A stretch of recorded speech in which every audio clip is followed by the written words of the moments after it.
Oh, I have to pray because it's lunch. Hello and welcome back to my YouTube channel. Today's video is going to be a how to grow close to God, build a relationship with Him. I don't want this to be like a preachy video, but when I have just something so great that has brought me so much joy and has really transformed my attitude over the years, I just need to share it with others, and I feel like it'd be selfish not to. So these are just some tips that have done a great deal for me and just have helped me build my relationship with Jesus. I really hope that they help you guys. If you guys aren't comfortable hearing about my beliefs or kind of just my religion in general, feel free to click off of this video. I know it's not for everyone. The reason why I'm making this video is just that I think it's so important to actually have a relationship with Jesus, because I know what it's like to go to church and kind of just feel like you're just listening to the sermons and all that, but you're not actually absorbing what they're saying. You know that Jesus loves everyone, but you don't feel like Jesus loves you personally, and it doesn't seem like a personal relationship. You're just feeling like you're on the outside of everything and Jesus doesn't know you. I've kind of learned over the years that Jesus wants to know you. So without further ado, let's just get on into the video. To make peers that are at your church or people that share your faith, I feel like making friends that are close to God really help you be closer to God because you're influenced by them. And I just think that seeing how other people can connect to God kind of gives you an idea on how you can connect to God. Especially in my middle school years, I've been getting a lot closer to people at my church, and I definitely think that it's helped me, and it's just really inspiring to hear about other people's testimonies. The difference between my Christian friends and my friends at school is that I have a great connection with my friends at school, don't get me wrong, but the connection I have with my friends at church,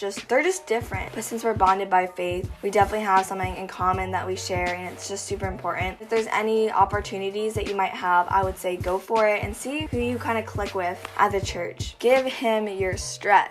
When you're stressed, go to God. It's hard to go to God when you're stressed because you're like, how is praying gonna fix this paper that I have to do for school? Going to God has really helped me when I'm stressed. It's because it really helps me see the bigger picture. What I have to do that's stressing me out is just such a small part of my life, and I think that just going to God and just taking like 30 minutes to rest and not think about what you're stressed about just gives you such a better mindset, and also brings you closer to God. Because when we're stressed, sometimes we go to bad things to relieve our stress. Going to God is really great because you grow closer to Him and you get your mind off of what was stressing you. Maybe you can go back to it with a more productive and clear mindset. And number 3 kind of goes along with number 2 is go to God instead of your friends when you have troubles. I mean, obviously going to friends is definitely important, and it does make you closer to your friends to share your struggles, but I definitely think that the first person you should be going to your problems about is God. A lot of times our friends don't give us the answers we want, or they just don't have answers. God always has the answer.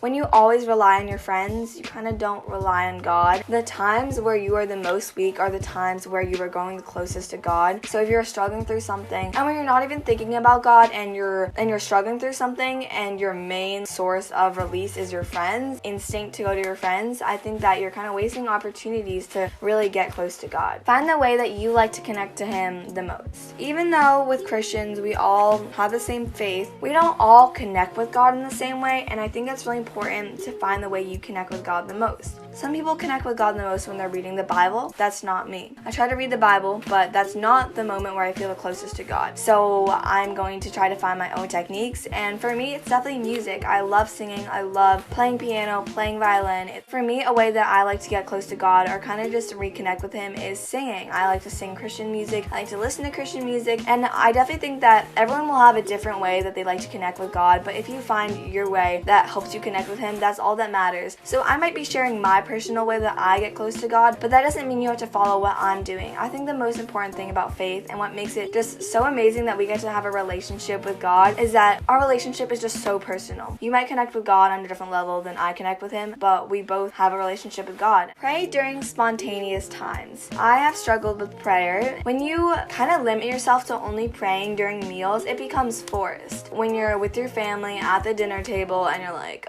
thanks for the food. Pray for mom and dad, pray for relatives in China. That's basically what happens every single meal at my family. And there's nothing wrong with that, and it is very hard to find a super passionate family prayer. When you only limit it to praying with your family, praying during meals, you don't actually really connect with God as much as you could. I found that the most spontaneous times that I prayed, not scheduled times where I feel like, oh, I have to pray because it's lunch. During school, maybe, if I don't want to see someone in the hallway, pray, oh God, please help me through this. That's kind of a stupid example, but you know what I mean. When you pray at spontaneous times, it's when you actually need him, and it's kind of like you're actually talking to him instead of it being forced and being like, thanks for the food. I mean, there's nothing wrong with those prayers, but it's definitely important to have prayers that are passionate and real. Thank you guys so much for watching this video. I know these tips are definitely easier said than done. It's a long process, you know, you can't just wake up one day and decide to do all of these and boom, you're super close to God. But I definitely think that maintaining your relationship with God is really important, and with these tips, it can be a lot more simpler than you think. So if you guys like this video, don't forget to like, subscribe, and comment. This is definitely a different video than I usually film, but I want to use my platform for the better. I just feel like it's just selfish to have so much joy in God and not share it with others, and if I have this platform, I want to use it in a way that can help others, even if they don't want to hear about it. I mean, they can click out, but for those who do want to hear about it, I definitely think that it can make an important impact on their life. That's all I gotta say, and I'll see you guys in the next one.